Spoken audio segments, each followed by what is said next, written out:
I woke up at 2 in the morning and was like, oh my God, I've got to do this. I can't wait, because if I wait, then that's putting it off an entire year. And who knows, we really need to run this issue by them now, so that maybe a year from now, they might actually take it more seriously. So I've at least got to get the conversation started. So prior to 1999, there had never been a Mavericks surf contest. There had been people surfing in Mavericks, but there hadn't been a formal competition. And I remember reading about it in the Half Moon Bay Review, which is our local paper. And there was headline news that said, men who ride mountains. And then it described the surf contest and what was being planned for that season. And so I read that and I just thought, wow, I wonder if there's any women, I thought maybe there was a woman who surfed out there. And so it just kind of felt like it was very exclusive and exclusively a men's event. The Harbor District permits the event. And so, of course, I'm pretty familiar with that permit.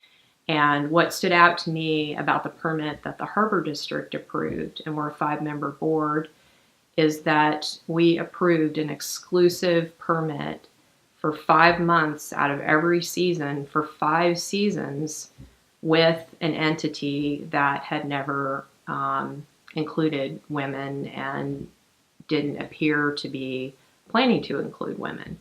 And so I felt at the time that we were making a mistake. One of the representatives of Surfrider, our local representative for Surfrider National, told me at a party that they had changed their mind. So I don't know what happened and why they changed their mind, but she said that National had decided that they were only going to focus on the environmental issues. And at this time, they just weren't comfortable bringing up the issue of inclusion of women.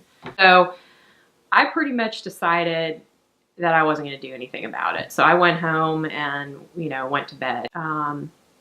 Woke up early and started putting together a PowerPoint presentation since I had nothing to present, and started surfing the internet and looking for the names of women big wave surfers. That's how clueless I was about who was doing it. And so I came up with a list, I don't remember how long, and I found photos because I felt like I needed photographic evidence, because that was sort of the thing. People were like, well, do the women actually really do this? And like, I think they do, but I needed the photos to show it. So I put photos in the presentation. It was a very short presentation. And I knew that I'd only have like 2 or 3 minutes of public comment to make my point.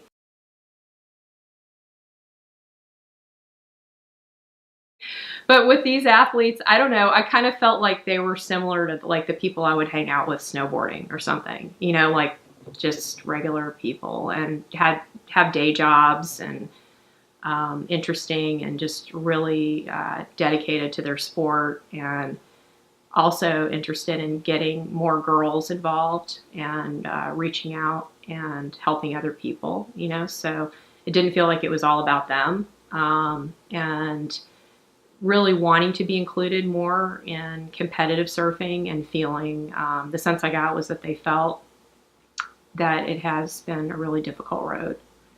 So yeah, and then not having the prize money that they might have earned if there were more opportunities, and how that has limited their ability to maybe travel as much as they'd like to get to the surf breaks where big wave surfing is happening. So I definitely picked up on some hardship. A woman messaged me the other day, and she was expressing, concern about how there's like infighting in the local community over this, and that's been going on for some time. It's just kind of reached epic proportions now. But she was talking about how, I'm not local. I'm not local enough to do this sort of thing. And so I reminded her, I was like, well, I mean, I know my family didn't live here, when I was a kid. I wasn't born here. I didn't go to high school here. But I've lived here 17 years, and I've always supported the event. I've always enjoyed the event. So why, including women is seen as something negative for the event has been really hard for me to understand. And I think the point that the woman was trying to make to me was that you're not local enough to understand. Well, I guess I'm not, because I don't understand. I think, from a marketing standpoint, it can only be good for the event. They've had a really hard time getting sponsors. I think that, for public relations, for increasing viewership of the event, I just don't see any downsides to it. The coast side where I live really loves the event. And we want to, when I say we, I mean the community. The whole community wants to see the event be a success. I think that's what everybody wants. And so we're hoping that that's what happens and that women can be part of that success.